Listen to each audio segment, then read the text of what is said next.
so Leonardo DiCaprio won an Oscar, and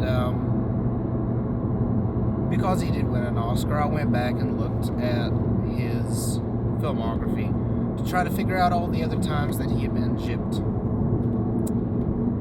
And I went back and watched The Great Gatsby, and I thought to myself, man, he did so good in this as The Great Gatsby. Why didn't he win an Oscar for this? But then again, why didn't he win an Oscar for Titanic? Why didn't he win an Oscar for What's Eating Gilbert Grape? Why didn't he win an Oscar for any of that stuff?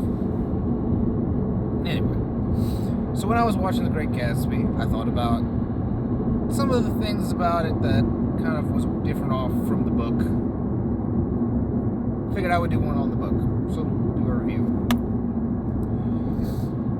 Okay, so The Great Gatsby is about this guy who sort of mysteriously shows up. It's not necessarily about him, it's about his friend.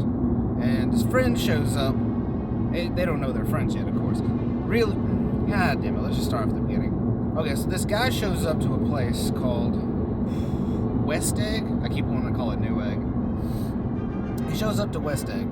East Egg? West Egg. One of the eggs. He shows up to Egg. And when he shows up there's a bunch of rich people. And I guess it's pretty cool because it's the roaring whatevers. And everything's going cool. People are really enjoying themselves. I don't know where any of these people got any of their money, but wherever they got their money, probably doing something that was human labor based. They lived lavishly and had a good time and partied a lot. And so I don't know, he moves in there, and his neighbor, I suppose you could say, though I guess the way I'm remembering is maybe he was across the lake or something crazy like that. It wasn't quite a neighbor. But anyway, one of the closer mansions to his little shanty was a guy called Gatsby. And Gatsby was the most mysterious person in all of West Egg, and nobody knew it. A lot of people said that he stole the money from the war, and this and that. And I guess the running joke of the whole Great Gatsby is that you do eventually find out where Gatsby got his money and all that. But any fantasy you could ever imagine about how he got his money, found buried treasure, killed the leader of a third world country, something like that. That they're all true.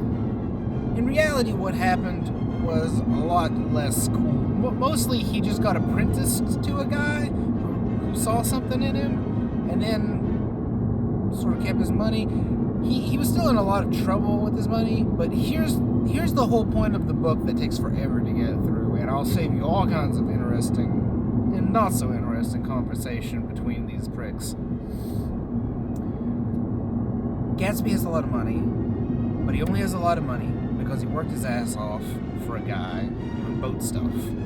And he's got the money only so that he can try to win back the love of this girl, this bitch, this fucking bitch that didn't want anything to do with him back when he was just a scrubby kid with no money. And the worst part about the book is that the time frame in which he could have possibly got her back, which I'm almost sure would have made his life miserable. She'd have just made his life a living hell if he'd married her. But in order to have got her, he'd have had to have got her young, when she was basically whored off in some sort of rich person circle jerk to the other asshole. So the time it took him to get the money that he would need for her to even begin to give a shit about him is the only time frame possible that she would have been able to basically marry him and get pregnant and be stuck with him. And him vice versa, which is what he wanted. But because she was such an uppity bitch, didn't want anything to do with him when he didn't have any money, she ends up with this prick, and honestly, their life is pretty shitty together.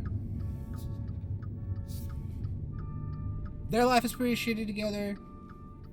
Gatsby's life is That's the interesting part, is that Gatsby's life, he doesn't even understand. It doesn't matter to him. It doesn't even register to him necessarily that his life is so unbelievably lavish. And maybe some of that is because, he's not really spending money on the up and up. And he's probably in trouble with somebody for that money, And so there might be a little bit of tension there, but he doesn't even know how good he's got it. Like, he can have, like, just crazy girls over at his house partying up until late hours every night, and that's just his life, and he gets the best caviar and champagne, and he can just do whatever he wants. And he doesn't enjoy any of these parties. That's the thing that creeps everybody out about him and makes him such a mysterious figure, is that he just locks himself away every single party. He's got this obsession about wanting to have people around him because maybe he thinks that girl will show up. Yeah. It's all about the girl.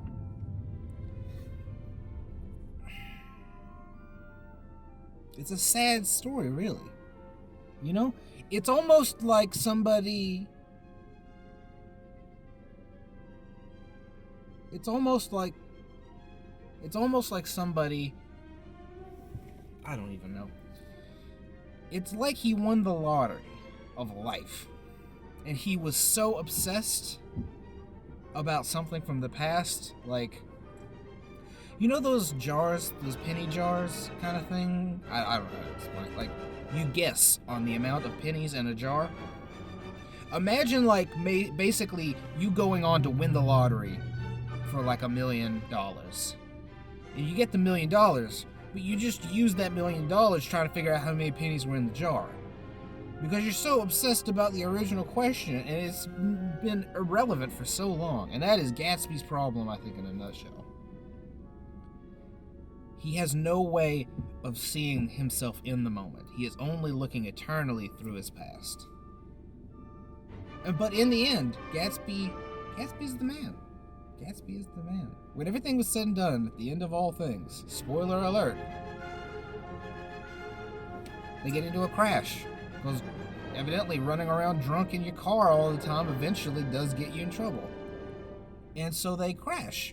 And it's not Gatsby's fault. And to some extent, Gatsby tried to put a leash on those fuckers, but it didn't work. Gatsby took the blame.